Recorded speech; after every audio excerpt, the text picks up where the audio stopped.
I work in Roseau, Minnesota. It's about 350 miles northwest of Minneapolis, St. Paul, and work at a 40-acre research farm. And like I said, I've done that for the last 19 years. Really want to thank you for the opportunity to present some of our research. I was hoping to be there in person, but things didn't work out this year, so that was a bummer for me. But uh, I'll go through a few slides, and if I'll have my contact information at the back. If there's any further information or explanation, feel free to reach out. So next slide, please. So today I'm going to talk about some of the University of Minnesota research, some of the best management practices that we have discovered here, and it works for us in northern Minnesota. Some of the ryegrass seed yields that we've accomplished, and today I'm going to focus the presentation on fungicide, growth regulator, and some grass control research. Now, I will say that what works for us in our environment, I'd ask you to take caution. I'd like you to ground truth whatever it is that you do up in your neck of the woods to make sure things work. But like I said, this is what's worked well for us in our environment in northern Minnesota. Next. Where are we? It's in Minneapolis, St. Paul. It's down in the yellow area. We're about 350 miles northwest. You see that little blip in Minnesota, that big lake there is Lake of the Woods. Ward is the town right on the lake, and Roseau is about 20 miles west of there.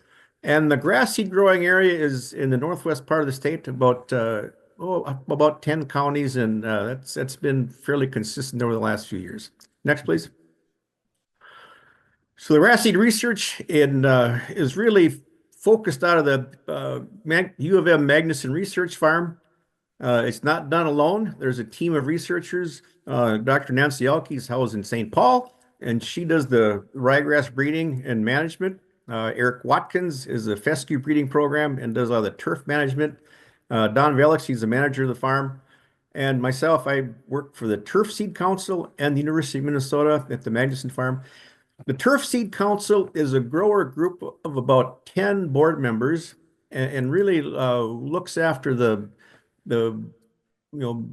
works to truly improve the grass seed industry in northern Minnesota. And I serve as a secretary of that organization. Next, please. Grass seed research. Like I said, it's a 40-acre research farm, the U of M that we have. There's over 3,500 research plots. The bulk of those are small plots. About half of those are on station, and the other half are on farmers' fields. And we have just a wonderful working relationship with farmer cooperators.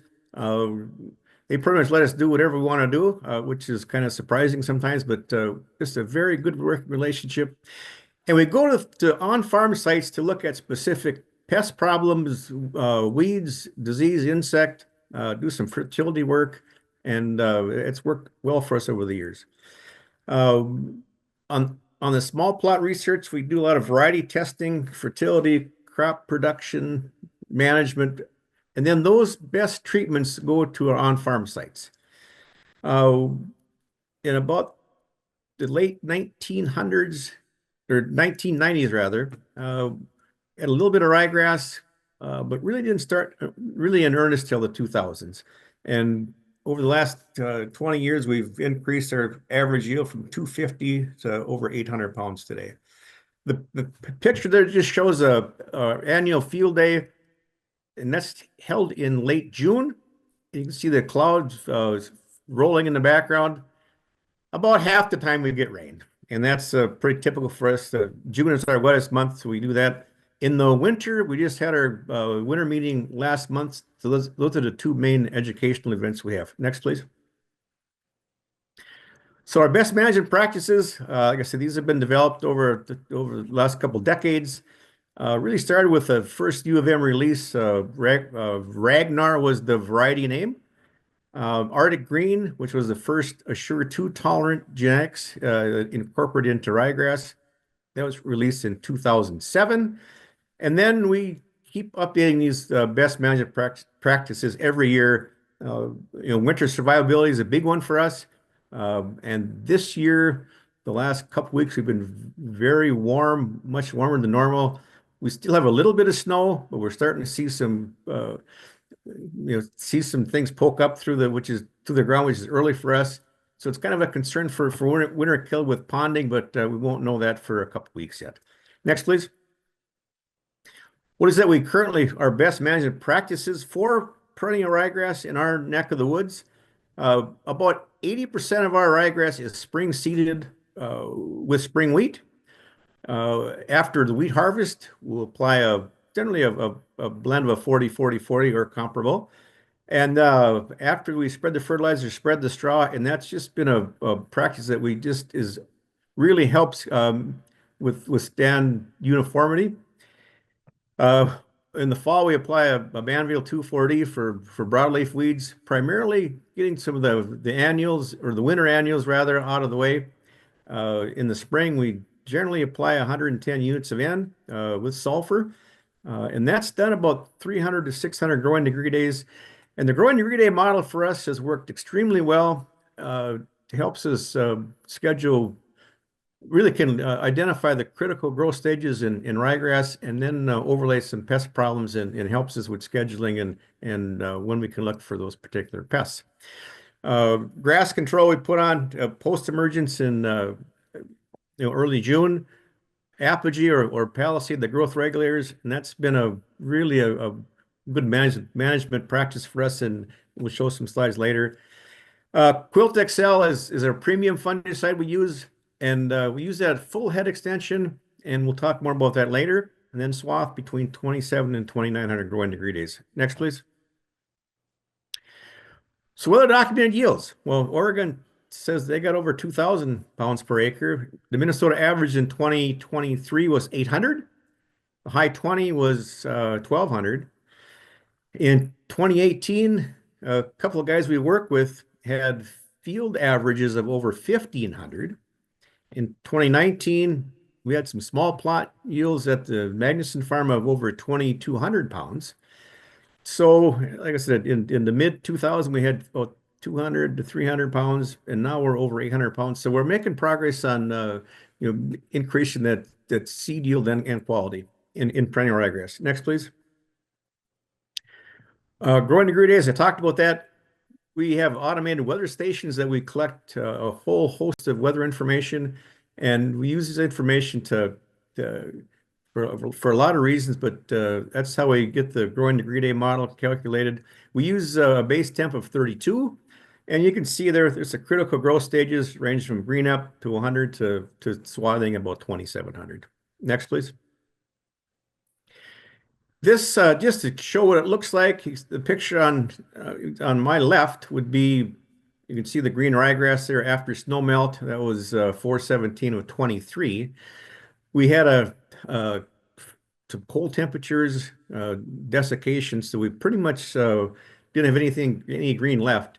So in those situations, what we have done is kind of recalibrate the growing degree days. So when we start seeing the green come up through the crown, then we start that growing degree day calculation. Next, please. Okay, so rust. What do we know about rust? Well, it's the classical disease triangle. You got to have the environment, the host, and the pathogen. And if you got all three of those coming together, you got the little red bullseye there when you get the disease.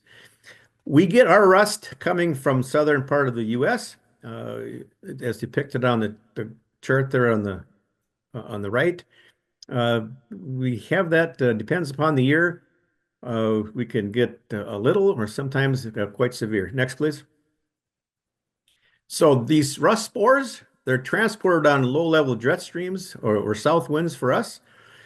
They typically arrive in our neck of the woods about late June into August. And these low-level jet streams are about 850 to 925 millibars. And they carry the rust spores into the ryegrass growing areas. These jet streams are about 5,000 feet in elevation. And it's incredible to me, but they say the wind speeds of 100 to over 250 miles an hour. So it doesn't take long for those spores, once they get up in that jet stream, to move quite a few miles. And it seems like the spores drop out of the sky in conjunction with thunderstorms that we have in June, July timeframe. Next, please. We got two forms of rust. The crown rust is orange in color, and the more damaging the leaf and stem rust is red. Next, please. This is a chart that was developed a few years ago, but it still applies. Uh, Mildew is a disease that is primarily one of the number one diseases in Kentucky bluegrass, and that is about 700 growing degree days. We start to see that. Crown rust is about 1,500, and leaf and stem rust is about 19. So we use this growing degree days to really start our scouting program for the whatever disease we're looking at. Not saying we wait exactly till, in the case of crown rust, 1900, but if we get close to that 17, 18, we start looking and scouting for rust. Next, please. These are just a couple of field shots of what we see in perennial rye, what we don't want to see, rather. And we always have some untreated ryegrass, just to not treat with the fungicide so we can see when the disease happens. Head infections are the worst case scenario, but the picture on the right is not very good either. Next, please. Not going to spend a lot of time on this chart because you really can't see it, but I got another graph that will be a little better what I'm trying to get at. But this is work that we do in fungicides, a lot of different products that we test, different rates. The very top line untreated, you'll see that we got from about average about 90% of the 90% of the mean average. And the trial average, you see in the bottom, it'll range from 13 to 1,600 pounds of seed per acre. So you can see most of the fungicides are getting over 100% of the average yield, which is what we'd like to see. Next, please. This will show you a little bit better what I'm talking about. This is 14 years of data from 2009 to 2023. And the height of the bar just tells you seed yielded, the seed yield increase from untreated to, in this case, a quilt treated trial. So you can see that some bars are smaller, some bars are longer. Some years we have very little rust come into the area, depending upon the year. And some years we get it early and get several flushes of rust. So that's where those bars come from. So over the 14 years, the difference between an untreated and a treated is 172 pounds per acre. Next, please. So this some work that was done a few years ago. It really tells you why it's important to protect the seed head. And you see the different parts of the plant were wrapped, and they tested the 1,000 seed weights. And looking at all the bars are pretty close except for the heads that are wrapped.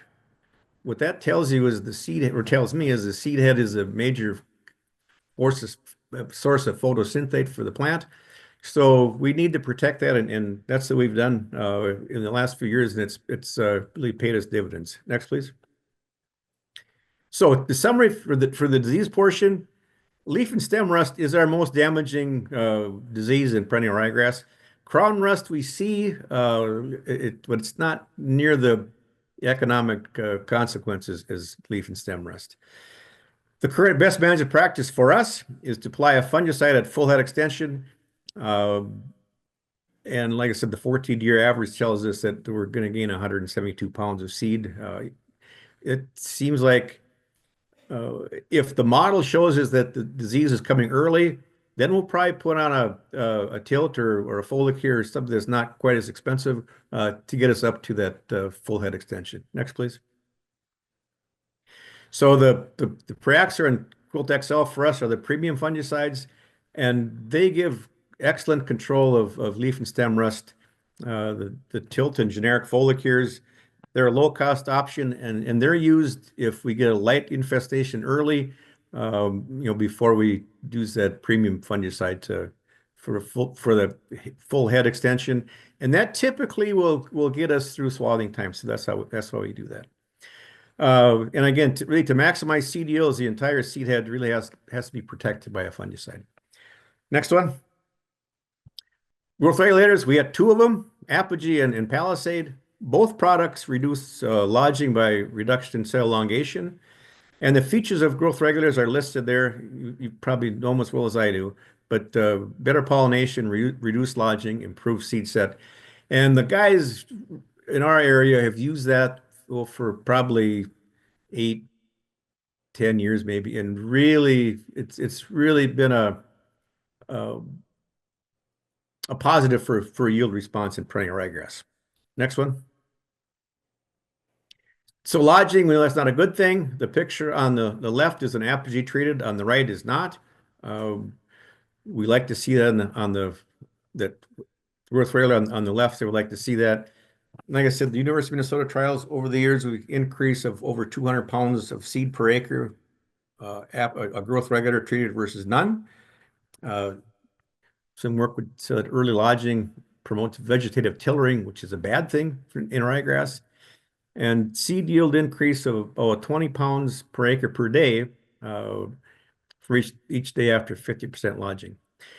Next, please. The early heading is kind of what we use as a benchmark. As soon as you start seeing those little heads poke out, that's when we want to be out there with Apogee. The picture on the right, the Apogee treated on is the left side, more compact seed head, and on the right is untreated. Next. So this was some work done a few years back, and it really points out what the growth regulator is doing for us. The dark blue bar is the untreated, and the light blue bar is Palisade in this case. Spikelets per spike, there's really no difference, but the seeds per spike, that's what the growth regulator is doing for us. So we're applying the growth regulator, getting better pollination, better seed weight, and we're just getting more seeds per spike, and that's a good thing because that's what we get paid for, is producing seed. Next, please. This is just some work in 2017 and 2018. The untreated was 84% of the mean, and the mean was 1731 in 2017. In 2018 was 1,100 pounds. So the no tree was 84% of that. Lodging was 8.5 on a 1 to 9 score. 9 is flat, and the height was 27.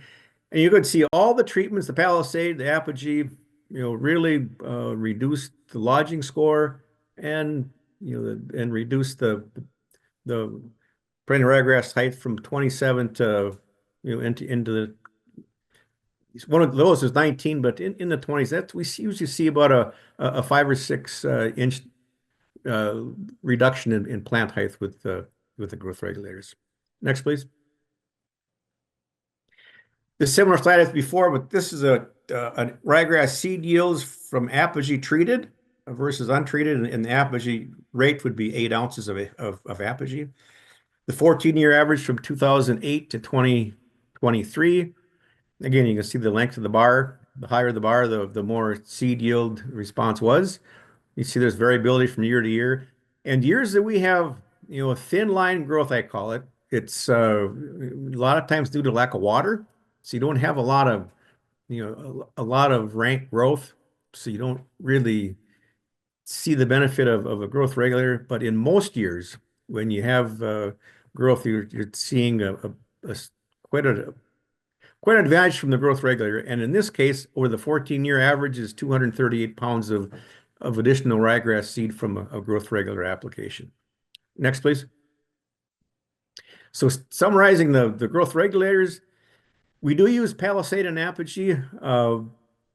Just depends on personal preference. The Apogee at 8 ounces is kind of the rate we use if it's lush growth. We're down to about 5 if it's more thin line growth. We've seen positive responses with Apogee with using 3 gallons of ammonium sulfate in with the surfactant. And the perennial ryegrass reduced plant height, increased seed weight, and like I said, have averaged 234 pounds in that 14-year time frame. Next, please. Weeds, we have them, a lot of them, both broadleaves and grass. I'm sure you guys got the same thing. But being perennial ryegrass is a grass crop, broadleaf weed control, even though we have them, it's a little bit easier to control than grasses. And the grassy weeds, we have, quite a spectrum of those. Some annuals, some winter annuals, some perennials. So, we have a whole host of them to deal with. Next, please. So the grassy weeds, like I said, they're more difficult to control, more of a challenge than the broadleaves. Foxtail barley, annual bluegrass, downy bromegrass, quackgrass, wild oats, and barnyard are our most problem weeds that we have in perennial ryegrass. Wild oats used to be controlled fairly well, I would say, uh, but the resistant varieties have been causing us trouble. The last couple years, a few guys have used Nortron at 2 to 4 pints in the late fall. Uh, Good crop safety and fair to good control of some of these problem grasses. So we're continuing to work with this product, but it's something that shows some promise for us. Next, please. So what are the management considerations for wild oats in perennial ryegrass fields? Well, a lot of guys don't like to hear this, but we're really recommending that you extend that rotation between ryegrass crops to 4 to 5 years. The more you crowd that rotation, and if you have problem weeds, it's not going to get any better by crowding that rotation. Integrating Roundup is a really a good thing. Either Roundup canola, Roundup soybeans, uh, really can help whittle down that population of resistant wild oats. We're starting more and more work with pre-emergence. We've been kind of spoiled early on. We just would rely primarily on post-emergence treatments and got by quite well. But like I said, these resistant weeds have caused us some difficulty. This is another thing that guys don't like when I say this, but to produce a high quality crop, and with the current market that this seed supply of ryegrass is much higher than what we'd like to see it. A lot of the warehouses are full. So the VNS seed that was pretty easy to get rid of a couple years ago is not going to be. So the certified seed is really where we need to be. And that's maybe going to require a little bit more mowing or roguing in these problem weed areas to keep them out of the seed plant. And North Dakota conducted a survey last year, and over 50% of the wild oats in northeast North Dakota are resistant to the current post-grass herbicides, the groups 1 and group 2. And that was done by Joe Eichley at NDSU. Next, please. Just to show you, wheat straw for us can act as a blanket if you don't harrow that straw. And then you can have gaps in the ryegrass stand for all kinds of reasons. The gaps, that's what we're finding. These pre-emergent herbicides are helping us out. So if, depending upon the weed species and when the germination pattern is, you can get, some extended germinations that can last much longer than they do in till ground. Next, please.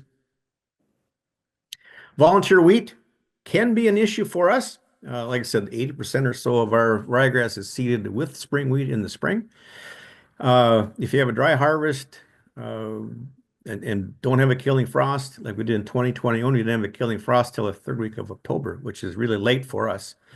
The volunteers wheat can smother the ryegrass down. So if you have the Assure 2 genetics in ryegrass, you can kill it pretty easily with Assure 2. If you don't, some guys have tried to clip this, some guys have tried to use some Callisto to spray it, but it's something that it's a challenge if you have that situation. The good news is 2021 was the worst year I've seen, and haven't seen much of that since. Next, please. There's 2 data slides here. I don't think I'll talk much about them. I got a summary slide that would kind of summarize those. What it says is that's some pre-emergence work we've done in 2022 and 2023, looking at various pre-emergence products and primarily for ryegrass tolerance. So I think you skip through this one and skip through the next one, skip through the next one. And those will be, available if you, have a copy of the presentation. If you have questions or comments, feel free to reach out. But what we found in the last couple of years is the pre-emergent herbicide response. The products that have a high probability of injury of perennial ryegrass, and what I mean by that is we probably wouldn't want to use them.